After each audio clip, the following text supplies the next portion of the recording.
Assalamualaikum warahmatullahi wabarakatuh.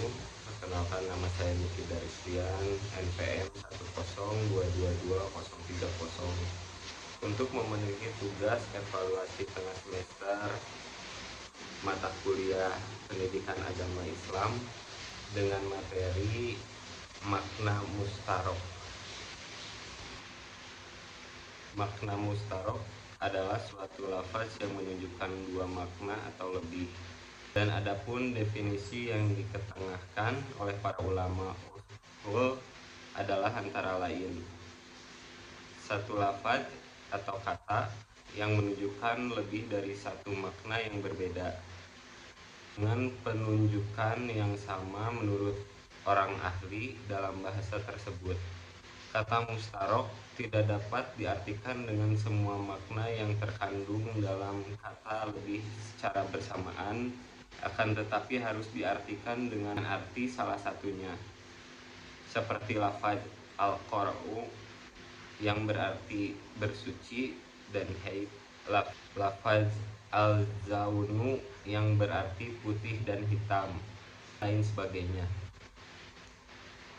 Ketentuan hukum lafaz mustarok apabila dalam nas-nas Al-Quran dan As-Sunnah terdapat lafaz yang mustarok, maka menurut kaidah yang telah dirumuskan oleh para ulama usul adalah sebagai berikut.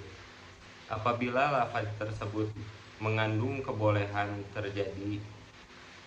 terjadinya hanya mustarok antara arti bahasa dan istilah syara'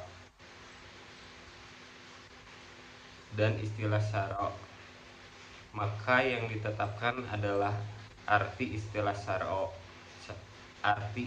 syara', kecuali ada indikasi-indikasi yang menunjukkan bahwa yang dimaksud adalah arti dalam bahasa istilah. Yang kedua, lafaz tersebut mengandung kebolehan terjadinya banyak arti, maka yang ditetapkan adalah salah satu arti saja dengan dalil-dalil yang menguatkan dan menunjukkan salah satu arti tersebut, baik berupa qarinah lafziyah maupun qarinah haliyah.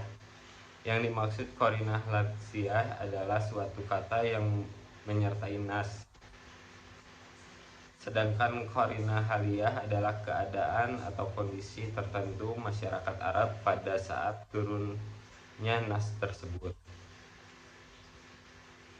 Yang ketiga, jika tidak ada qarinah yang dapat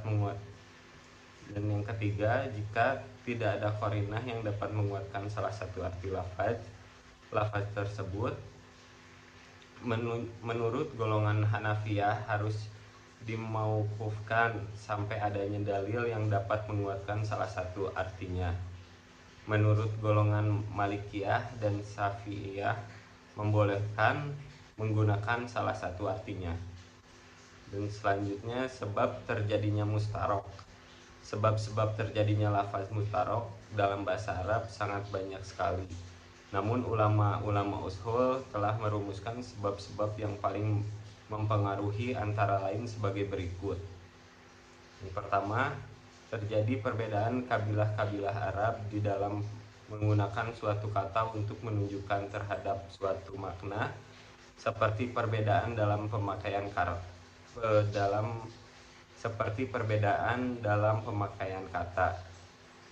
Dalam satu kabilah, kata ini digunakan menunjukkan arti hasta secara sempurna, sedangkan kabilah yang lain untuk menunjukkan khusus. Dan yang kedua, terjadinya makna yang berkisar atau keraguan-raguan antara makna hakiki dan majaz. Yang ketiga, terjadi makna yang berkisaran atau keraguan-raguan antara makna hakiki dan makna istilah urf, sehingga terjadi perubahan arti satu kata dalam arti bahasa ke dalam arti istilah. Seperti kata-kata yang digunakan dalam istilah syara' seperti lafaz Kemudian dalam istilah syara' digunakan untuk menunjukkan ibadah tertentu yang telah kita maklumi. Dan berikut contoh lafaz mustarok. Dalam Al-Quran banyak contoh-contoh mustarok, yang antara lain salah satunya yaitu firman Allah dalam surat Al-Baqarah ayat 222, yang artinya mereka bertanya kepadamu tentang haid, katakanlah haid itu adalah suatu kotoran. Oleh sebab itu hendaklah kamu menjauhkan diri dari wanita di waktu haid, dan janganlah kamu mendekati mereka sebelum mereka suci. Apabila mereka telah suci, maka campurilah mereka itu di tempat yang diperintahkan Allah padamu. Sesungguhnya Allah menyukai orang-orang yang bertaubat dan menyukai orang-orang yang mensucikan diri. Sekian, terima kasih. Assalamualaikum warahmatullahi wabarakatuh.